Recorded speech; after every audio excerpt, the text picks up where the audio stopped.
welcome back to the channel. Today we are doing an April reading wrap up. Everything I read in April. And I'm gonna say it was 13 or 17 books. Something like that. Technically, if you count book covers, it's 17, but 4 or 5 of them were short stories / novellas, so I'm kind of lumping them into one book. I just don't feel it's fair for anything under 100 pages. I don't know, it just feels like cheating to count those as individual reads. So I'm just gonna lump them together as one. So we're gonna say 13 books and just call it a day. Honestly, it was a really interesting reading month, but overall, I felt it was pretty productive. I wasn't like under this weight of all these arcs that I had signed up for and needing to get through. Hopefully you guys can forgive me. I'm in the middle of what is like the world's most intense hot flash. So if I start like sweating or sparkling like Edward Cullen, you'll know why. I don't even know what's happening right now, but we'll get through this. Overall, I feel like this month had, it was mostly positive. Again, I wasn't under all that arc pressure, and so I kind of really just got to go with my mood as well as follow along with my TBR to try to knock some of those books out. And so there was some surprises, a couple of disappointments, one DNF, and a couple that kind of, I would say, surprised me a lot. Actually shocked. I would say I was shocked by a couple of books. Just to kind of try changing it up, try changing the formula. This is year 1 of my channel, and so I figure, play with some different things I want to do with the channel. So as far as, yes, this is an April reading wrap up, but just to let you know, I'm in the middle of 2 books at the moment. One is an audio, Reign of Shadows and Endings, which I know I'm not a Romantasy girly, so it was a little bit of a risk, but I had already purchased it, and I feel like enough time has gone by since my last somewhat disappointment or attempt in Romantasy. And I've gotta say, I'm really pleasantly surprised. I'm enjoying myself in a way that I did not expect, even more than Direbound and, well, another book that I'm going to read this month. I don't want to get into it until we get to that book review, but I'm a little surprised. I like it. I really like this book. And even I'm considering, once I finish the other book that I'm in the middle of reading, I have it on Kindle Unlimited as well. So I may read it at night and then continue to listen to it during my daily commute on my audiobooks. So I'm shocked, and I'm happy to say I was wrong. I can get into it, so maybe it is just a matter of writing. The other book that I am reading right now is Bride by Ali Hazelwood.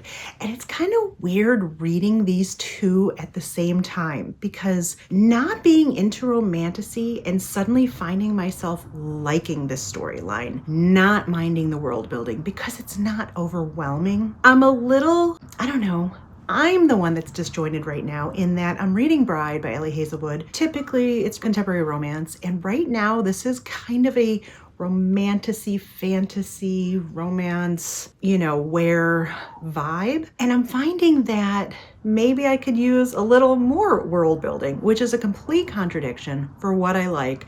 But I think I've backed myself out of that, and I'm able to separate the two. One is absolutely fantasy romance, and the other is, contemporary romance that happens to be in a fantasy environment with werewolves and vampires. So I don't know, we'll see, but they're both going really well. So I'm really excited with how May is starting out. In addition to what I'm reading right now, as far as my TBR counter, a couple videos ago we did a spring TBR because I'm such a mood reader. A monthly just seemed like, no, not something that I'm going to be able to do. And out of the 25 books that we've already listed on that TBR, I finished 20. So one was a DNF, but technically I started it, I attempted it, and it's not going to happen. So we'll get into that one in this video as well. We'll mark off the books this month that count towards the TBR in the corner. One other side note, the next 2 to 3 months in my work life outside of books is going to be pretty hectic. And so I think this is going to be my last 13 book month. Maybe not, maybe I'm going to get lucky, but for the moment, I'm anticipating some pretty busy months ahead. And so if I have to miss a week for a video, I'm really, really sorry. I'm going to apologize in advance. I don't anticipate it, but if I do, please know that I am coming back. It's just a matter of work-life balance, and I've got to put in a little bit extra on work between now and July. Hopefully it won't affect my reading, but fingers crossed. Essentially, I'm going to be looking for ways to schedule in time to sleep. So that's how busy I'm anticipating being. So let's get into the books.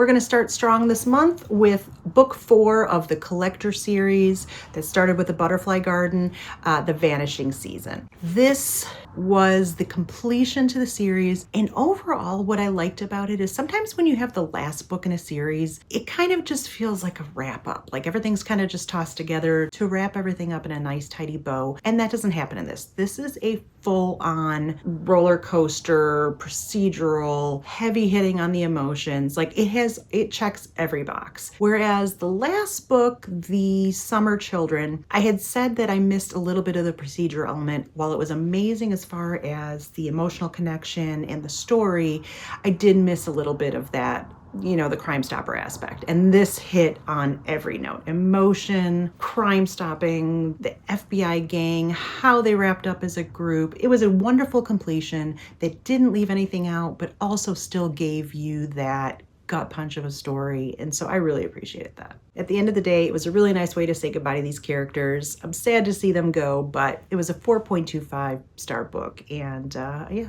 I really enjoyed it. Highly recommend the Collector series by Dot Hutchison. All right, next I have kind of mixed feelings, and I mean like really mixed. Entangled by R. Phillips. This was a modern day Helen of Troy retelling, allegedly. And I say that because I know I read that in the blurb, but I just didn't get that feeling. And except for this being brought up by a character in the book that she is a modern day Helen of Troy, I didn't get the feeling. So I guess I'm being told by the characters that this is what their story is about. I don't know. That was a little confusing. Essentially, I never really connected with the characters. The story was good enough. It was like a retelling romance, bordering on dark romance. It was a modern day setting. I just didn't feel connected to anybody. The entire thing is built around a love triangle, also jumping between past and present between the two male main characters. One is definitely kind of your alpha, type, and then the other in the present day is more of your cinnamon roll. And until about 60% of the way through the book, I just wasn't seeing his appeal. But then he finally did grow on me, even though he's a cinnamon roll. So I could see why, in the entanglement atmosphere, why she would have a tough choice between the two. You have Elle, Jace, and Coop, and essentially I was team Coop majority of the way through this book. Jace, like I said, 60% of the way through, I kind of see his appeal, but I don't know if I'm totally sold. Coop just had that alpha energy that had a stronger pull. I don't know if that was intentional. We'll see, because there are more books in the series. The problem is it doesn't really pick up until about, the 80% mark. And again, don't get me wrong, it was good. I just didn't care enough about who she ends up with, her, the story. So while I'm curious, this ends up on a major cliffhanger, like amazing things happen and then hard stop, and you're just left to wonder what happens next. I really just don't know if I care enough about any of these three characters to read that next book to find out. If you have any ideas, if you have any thoughts on it, let me know. I'd really like to know if it's worth continuing this series, because as of right now, it's not on my list of things to read. So for me, this is going to be, I would say, like a 3.5 stars. Now let's talk about a win.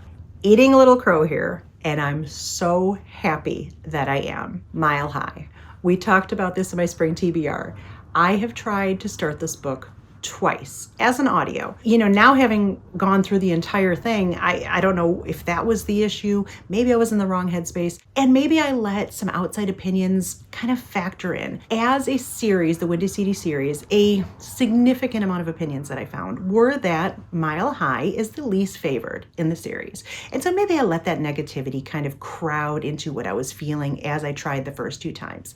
Anyhow, I made it past the hump of where I DNF both of the last two times. And I think at first it's because Xanders is so unlikable. He is just so not the guy you want anybody to end up with. But Stevie is. She was awesome. And so once I got to meet Stevie and kind of go along the ride with her, I was enough invested in her to continue the series to have the time to where Xanders could grow on me. if that makes sense. Stevie was so grounded, so real, and she really kept me going until things clicked. This was my first Liz Tomforde book, and this is the kind of writing that just pulls you in. You just, once I was locked in, that was it. I know I'm going to be buying the rest of the series. I already bought it during the Audible super sale a few weeks back. I got everything else left in the series because everything was like $2 or $3. So that's done. I'm going to say right now, easily, this is a series I can see myself needing all the books up for my bookshelf. If this is considered the least favorite book in the series, I'm blown away already by the end of this one. So I can't imagine what the rest are going to be like. So I have a feeling there's going to need to be a spot on my bookshelf for where I'm going to put these and where they're going to live. So 4.25 stars, Mile High, Liz Tomforde. I am so happy that I was wrong, and I'm so happy I finished. Honestly, now I understand kind of like the FOMO of now that I'm hooked, you know, obviously have to read the rest. But for me, it's more of a fear of finishing because once I blow through these books, that's it, they're gone. So yet another amazing series that I'm gonna have read, and you won't be able to extract it from my brain, so I'll never be able to read it for the first time again. So fear of finishing, I guess. All Her Fault by Andrea Mara. This, I believe, is on Netflix or Peacock or something. They made a TV series or a streaming series out of this, and so I have not seen it. But I did want to check Andrea Mara out as an author, and so this is the book that I stumbled upon. This book is essentially every parent's nightmare. You're showing up to pick up your kid from a play date, and the person who answers the door is not who you thought your child is with. The book hooked me immediately. Like 2 pages in, I was locked. As a parent, that's like, there's no fear greater. And so you're immediately hooked. It is a page turner. You're blazing through to find out what's going on. You immediately feel that panic, that dread. It's very fast paced. It almost kind of, while I was reading it, I felt like Big Little Lies vibes, kind of in that, and honestly, I would say in the first half of the book, it had that kind of interrogation, questioning aspect that if you've seen Big Little Lies, it's really great as far as like the TV series goes because it's beautiful, great soundtrack, all those good things. But as a book, it pulled me in even more, that interrogation style. And so the beginning of this very much follows along that kind of a storyline. If I'm honest, the second half got a little too layered. It could have, been slightly less, not necessarily in a bad way. It didn't quite match the beginning. It got really layered, like all of a sudden a light switch went on and half the book had to, just all these different angles and twists and turns kept layering onto each other. They all worked, they all made sense. It just, did it need it? I don't know. Again, maybe as a TV series, it's really great. I'm not sure yet. Loved the beginning, loved the story overall. The ending got a little stretched out and a little bit layered for me, but essentially at the end of the day, it was still a 4-star read. My one DNF this month. Oh, and it's one that I was really, really hoping stood a chance. Fruit of the Flesh by Ophelia. I was really hoping that I was going to like this. If you remember, I wrapped it up again last week in my first quarter rankings, but I had reviewed it as well. The Poisoner, beautiful cover. It had a really good possibilities. I wanted to like it, but it just didn't work for me. And then my very first giveaway win that I ever won on Goodreads as an ebook was Fruit of the Flesh, again by Ophelia. And I was thinking, oh, please, please let this one work. I really wanted it to. I tried really hard. 10%, I was like, I don't know, maybe I shouldn't finish. And then I was like, no, keep pushing through. Got all the way to 20%, and I'm sorry, I just DNF'd. It just, clearly the writing style is not what I prefer. I can see why it's beautiful. I can see why people like it. It's just one of the strange things where I should like Gothic novels. I love all things Gothic. For some reason, I'm striking out when it comes to the reads. The only thing that's really, really worked for me so far, like Mexican Gothic even, I wasn't like blown away by. Wolfworm, I will say, by T. Kingfisher, I was blown away by that. So +1 for the Gothic column. Unfortunately, I've got a -3 on the not so great. Didn't work for me on the Gothic column side. My average is not going well, but Fruit of the Flesh, Ophelia, it had a lot of great pieces. They just didn't work for me. Okay, and here's where I said I read 17 books, but really I'm only counting it as 13, and here's why. Amazon has this Deadly Ambition collection. I think it's like 6 books of shorts. It's books, saying that lightly. There's covers, but they're essentially short stories, novellas. Yeah, I don't know if a lot of people have a distinction between the two, but they're short stories to me. And so while I read 4 of them, I'm going to lump them together and count them as one book. I don't know. I feel like it's cheating if I count them as individual reads. So I'm just going to say they're 1 and bring my total for the month to 13. They're quick, bite-sized little stories about power and greed and just sinister enough to be fun. And they were page turners, I gotta say. Honestly, I think Amazon's kind of onto something here in the way that people these days, even on YouTube, are really gravitating towards shorts. You know, they want that quick, instant gratification. They want their information. They want it quickly. And so having a bunch of these short, quick reads, it's a twisty story that you can, from 1 to 40 to 1 to 80, 1 to 120 pages, boom, you get that instant fix that you can read on a lunch break to have, you feel like, you know, some of the best authors out there are giving you just a taste of something to get you through your day, almost like watching a short versus a long form video. And same thing. So instead of a long form book, it's a quick little short story. And I gotta say, give them a try. They're really, really entertaining. The first of the 4 that I did read was The Price of Honey by Leon Moriarty. I mentioned Big Little Lies earlier, so I was curious to see if this is going to have any kind of that vibe. It didn't, but it was a bit different in a fully enjoyable, twisted, layered, power greedy kind of way. Short, witty, futuristic billionaire drama about greed and control and just really devious. It was really a really quick read, but it was a lot of fun. I'm going to go with 3.5 stars for The Price of Honey. The Roommate by Andrea Mara, who I just had read this month with All Her Fault. This one was so creepy, with like this couple watching a story or a TV series on their TV, just settling in for the weekend just to kind of binge something. And everything that's happening on screen strikes a little too close to home for one of our characters. That's about all I can say. Again, these are really short stories. And so saying any more than that, you're basically giving away everything. So I can't get into too much more. But this is probably my favorite of the bunch. It just, immediate tension, very immersive. I'm going to go with 4 stars. You'll Miss Me When I'm Gone, A.R. Torrey. This is like a devious wife's plan to save her failing marriage tale gone really, really wrong. Like everything that could go wrong does. And yep, that's about all I can say about that one. Once again, this is a really short story and clever, great concept. Another 4 stars. A Fatal Delivery by Lauren Oliver. Solid, a little eerie, very creepy, 3.75 stars overall. Fun, quick reads, and these were just like perfect palate cleansers. When you're jumping between genres, just need something to kind of help your brain just get rid of whatever you just read to get ready for something else. These are perfect. I probably will go back and finish the other 2.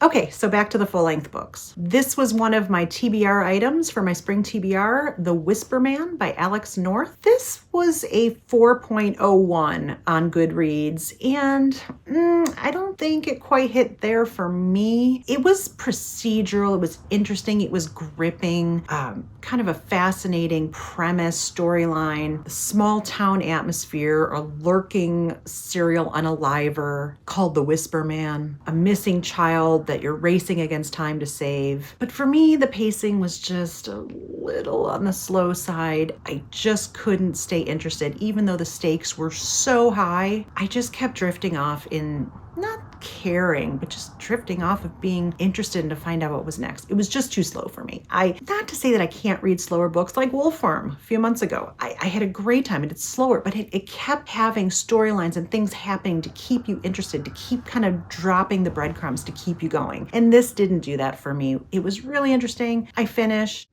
It was just too slow. And then on top of that, having such heavy subject matter. A book like The Butterfly Garden had extremely heavy subject matter, but you kept moving with it. It was intriguing and scary and suspenseful and horrific. Whereas this, while it was heavy, it was like wet blanket heavy. I felt like darn near depressed reading it. It was just so, like, it just felt like a wet blanket, and like the sky should be gray outside. And it just, I don't know. I don't want to feel that way when I'm reading. And you can have a book with heavy subject material and scary things and bad things happening and all of that, and not make you in real life just feel like, ugh.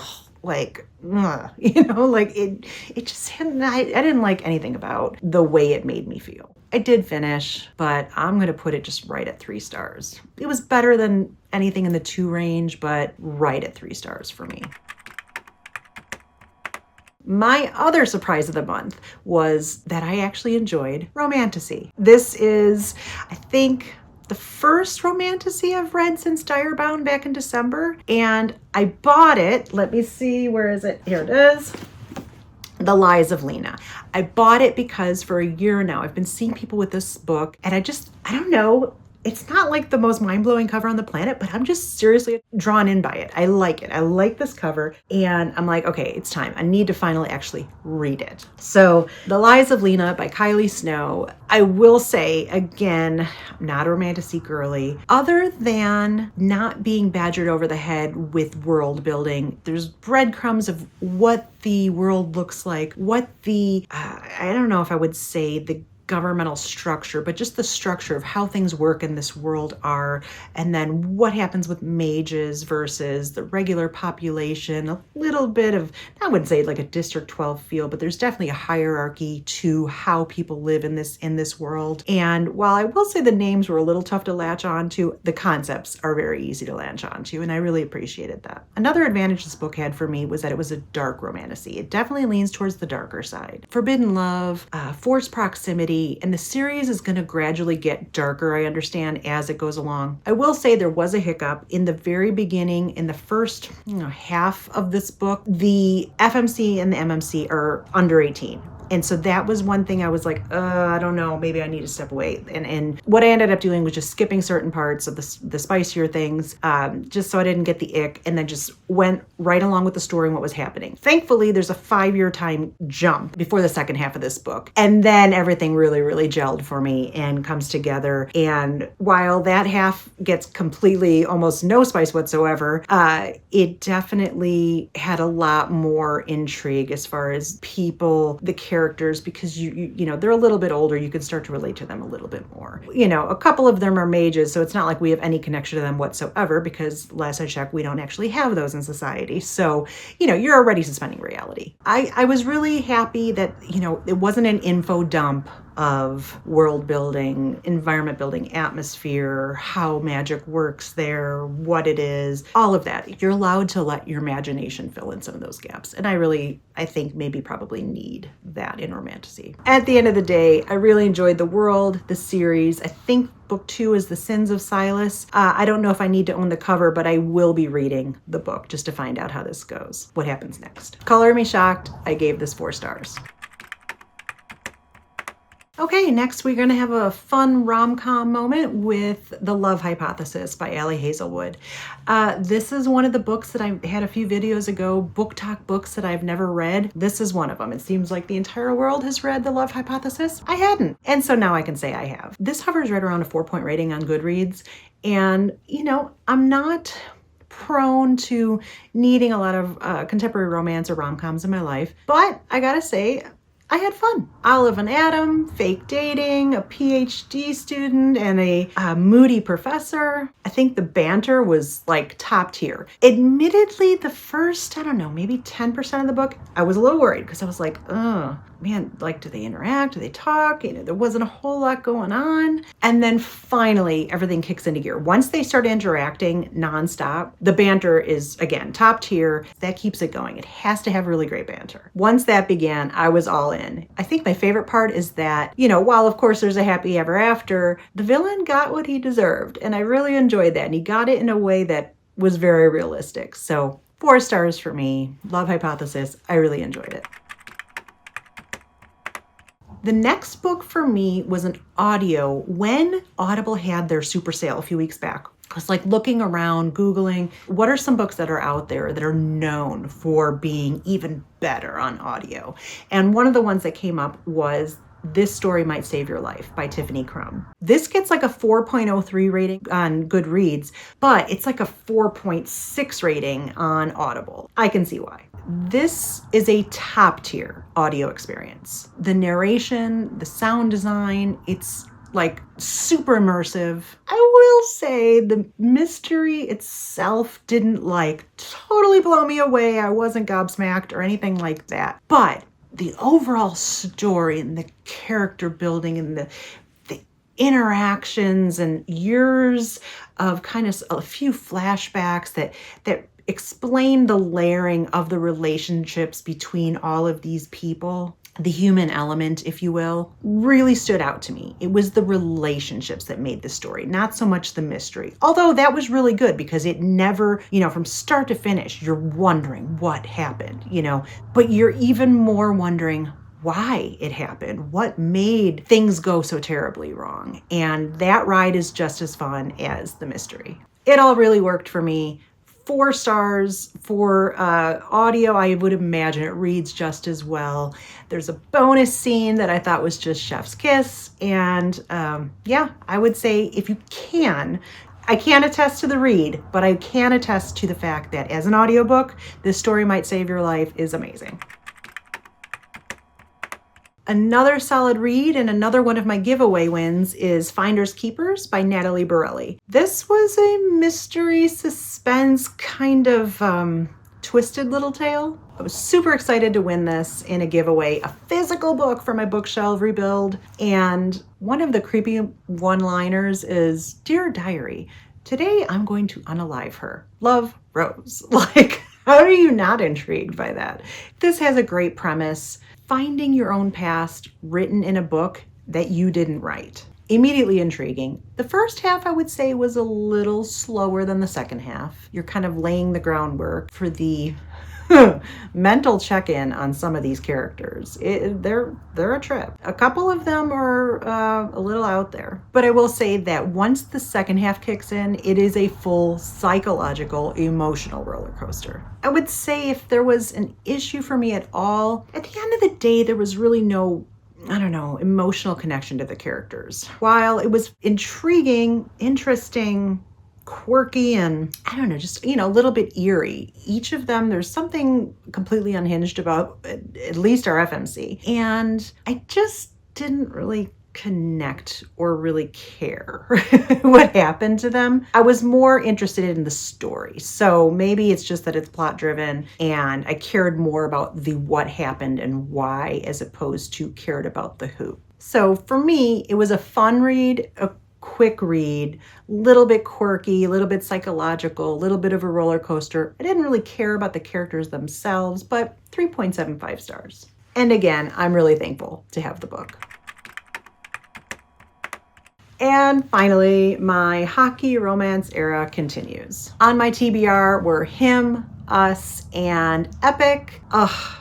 It was nice to return. All 3 of these books get a 4.18 and higher rating on Goodreads, and with good reason. I love this series. It was an hockey romance that ruined me in the best way. Starting out the series with Him, this was everything. Friends to lovers, camp setting, tons of heart. You just fall in love with these two. Us deals with hiding their relationship once it's established in the NHL. And Epic was the little novella you didn't know you needed until you finished the other 2 and realized you need to know what happens to these 2 after the fact.